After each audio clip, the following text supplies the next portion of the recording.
तो ये जो श्रीनाथ जी हैं ना, हमारे गिरधर लाल जी, हर व्यक्ति के चित्र होते हैं ना, चित्रों को देख करके हम क्या कहते हैं, ये तब का चित्र है जब मैं 7 साल का था, ये तब का चित्र है जब मैं पहली बार कॉलेज गया था, ये मेरी ब्याह का चित्र है, ये मेरे उसका चित्र है।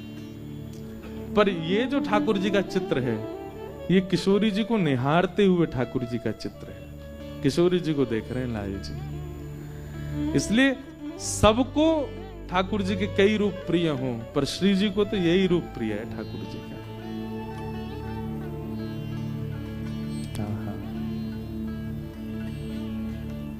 ऐसे हमारी किशोरी जी, जिनकी कृपा से श्री ठाकुर जी ने गिरिराज जी को धारण किए।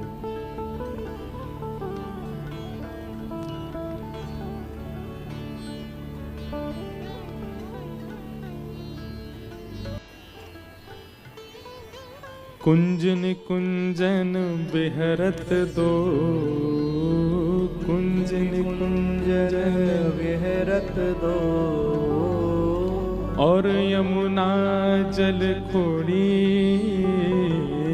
और जमुना जल खोड़ी, पिय भुज कंद दिए शोभित कर, पिय भुज कंद दिए शोभित कर। किसके लिए है? ठाकुर जी की इतनी हिम्मत, किशोरी जी गले में गलवियां डालेंगे? किशोरी जी डालती हैं ठाकुर जी गले में।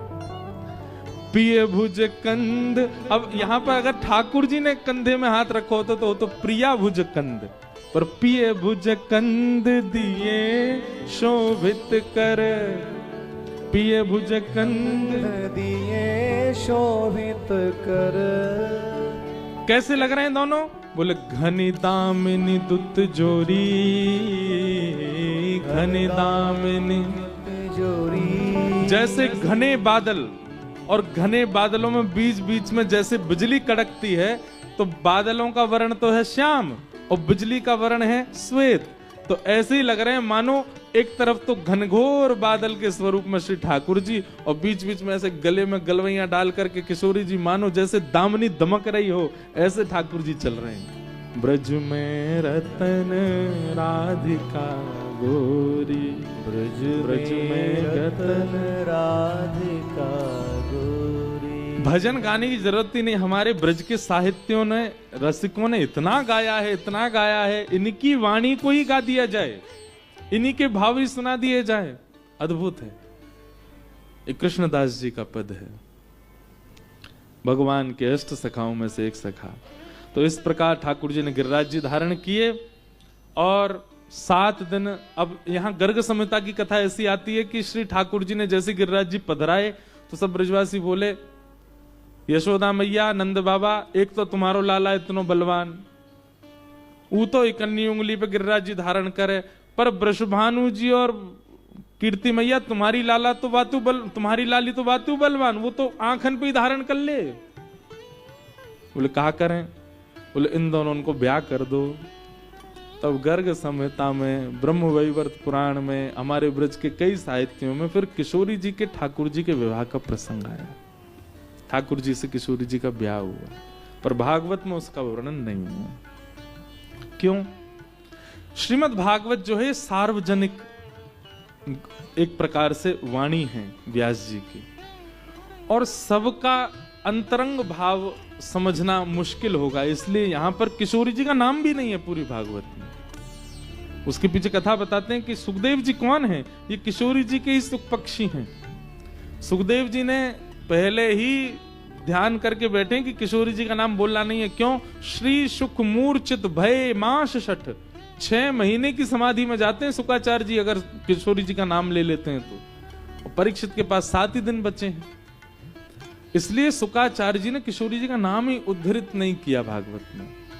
जहां भी किशोरी जी के भाव आते हैं वहां पर कैसे पता चले कि किशोरी जी हैं?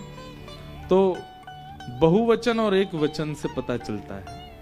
जैसे गोप्य ऊंचू, ये बहुवचन हो गया, मतलब बहुत सारी गोपियां बोल रही हैं, पर जब भ्रमर गीत प्रारंभ होता है तो कहते हैं गोप्योवाच, एक गोपी बोल रही है, वो किशोरी जी। राधा रानी का स्पष्ट नाम भागवत जी में नहीं।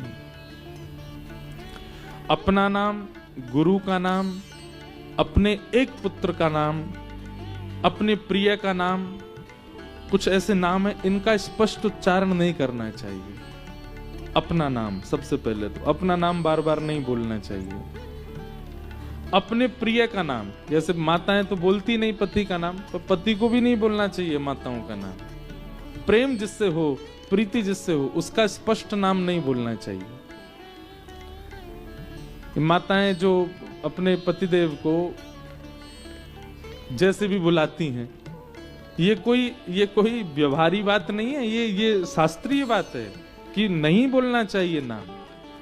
और अगर कोई माताएं या भाई लोग अपनी पत्नी का नाम बोलते हैं तो आज से बंद कीजिए, नहीं है वो उचित। स्वनाम, अपना नाम स्पष्ट नहीं बोलना चाहिए, जगह जगह नहीं बोलना चाहिए, कम बोलना चाहिए। दूसरा, अपने जिससे हम प्रिय करते हैं उसका नाम। एक पुत्र है घर में, उसका नाम भी स्पष्ट नहीं बोलना चाहिए। उसको भी यहां से प्रथा शुरू हुई निकनेम रखने की, मतलब कुछ ऐसा रखा जाता है, या तो लाला कह करके बुलाएंगे या फिर उसको कुछ और भाव से बुलाएंगे। पर ये निकनेम ऐसे शुरू हुए कि अब तो ये नहीं पता चलता कि घर के पेट को बुला रहे हैं कि बेटा को बुला रहे हैं। ऐसे नाम हो गए। तो इसलिए स्पष्ट उसका नाम ना बोल के उसको कुछ और भाव से बुलाया जाता है, उसको बुलाते हैं। हम तो घर घर में जाते हैं, ऐसे ऐसे नाम सुने हमने कि हम बोल नहीं सकते मंच पे से। तो जो भी हमारी सेवा में रहते हैं वो उसका नाम अगर विचित्र होता है तो मैं उसका नया नाम धरे आता हूँ। मैंने भाई ये तो मैं नहीं बोलूंगा तुमको। तो मेरे को 2-4 याद आ गए हैं पर मैं बोलूंगा नहीं, बेचारे वो भी कथा सुनने होंगे। तो हाँ, क्या बता रहा था? हाँ, स्वनाम, प्रिय का नाम, एक पुत्र का नाम और गुरु का नाम। इसीलिए हमारे यहाँ देखो संत जनों के नाम के परम पूजनीय, प्रातस्मरणीय 1008 महामंडलेश्वर ये। फिर हमारे ब्रज में तो ऐसे स्पष्ट नाम नहीं बोलते, बोल देंगे वहां वाले रमन रीति वाले महाराज जी, मलुक पीठ वाले महाराज जी, केली कुंज वाले महाराज जी, राधा वल्लभ जी वाले महाराज जी, सेवा कुंज वाले महाराज जी। क्यों स्पष्ट नाम क्यों नहीं बोलना चाहिए? कहते हैं हानि होती है, जिसका हम नाम बोलते हैं उसकी हानि होती है। अपना नाम भी अगर बार बार बोलेंगे तो हानि होती है। दक्ष प्रजापति पूरे दिन अपना ही नाम बोलता रहता था, हानि हुई ना, बकरे का मुंह लगाना पड़ा उसको। इसलिए स्वनाम, प्रिय का नाम, एक पुत्र का नाम, गुरुजनों का नाम स्पष्ट नहीं बोलना चाहिए। कुछ उपाधि या फिर किसी आवरण में उनका नाम उच्चारित होना चाहिए।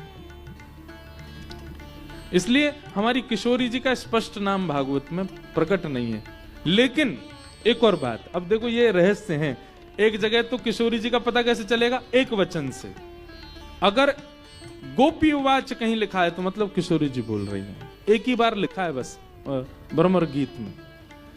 और दूसरा, जहां कहीं भी ठाकुर जी बोल रहे हैं तो कृष्ण उवाच नहीं लिखा या भगवान उवाच नहीं लिखा, श्री भगवान उवाच। तो श्री कौन है? श्री राधा, किशोरी जी। तो इससे ये बात स्पष्ट होती है ठाकुर जी जहां भी बोल रहे हैं अकेले नहीं है, श्री जी कहीं ना कहीं खड़ी हैं। श्री भगवान उवाच। और यही बात सुखदेव जी के लिए भी है। सुखदेव जी के नाम में भी जहां भी सुख उवाच नहीं, श्री सुख उवाच। तो श्री कौन है? किशोरी जी।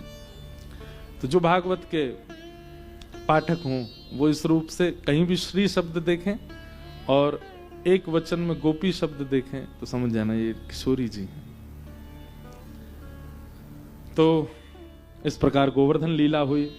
तत्पश्चात भगवान ने जैसी गिरिराज जी नीचे पधराए, उसके बाद फिर सब लोगों ने ठाकुर जी को कंधा पे उठा लिया, सब नाचने लगे, गाने लगे, ब्रजवासियों ने खूब आनंद किए। गैयाओं ने अपने थनों से बिना काढ़े ही दूध निकालना प्रारंभ कर दिया। इतने आनंद में भर गई गैया कि उनके थन से अपने आप ही दुग्ध निकलने लगा, नेत्रों से प्रेमाश्रु झरने लगे। क्यों? हमारी रक्षा के कारण छोटे से ठाकुर जी ने 7 दिन तक गिरिराज जी धारण किए। और गैयाओं के इस प्रेम को देख करके ठाकुर जी उनके पास गए, उनके ऐसे अंजलि में भर करके दुग्ध पान करने लगे, उसी से स्नान करने लगे। गैया भगवान को चाटने लगी। गायों ने अंतरंग रूप से भगवान का नामकरण कर दिया, गोविंद। ये गोविंद नाम गायों ने रखा ठाकुर जी का। जो लोग अपनी वृद्धावस्था की ओर बढ़ रहे हैं वो गोविंद नाम का कीर्तन किया करो, गोविंद। क्यों? गो माने गाय, गो माने ज्ञान, गो माने इंद्रियां, हाथ पैर नाक आंख मुख कान त्वचा, ये सब गो हैं। और विंद माने रक्षक,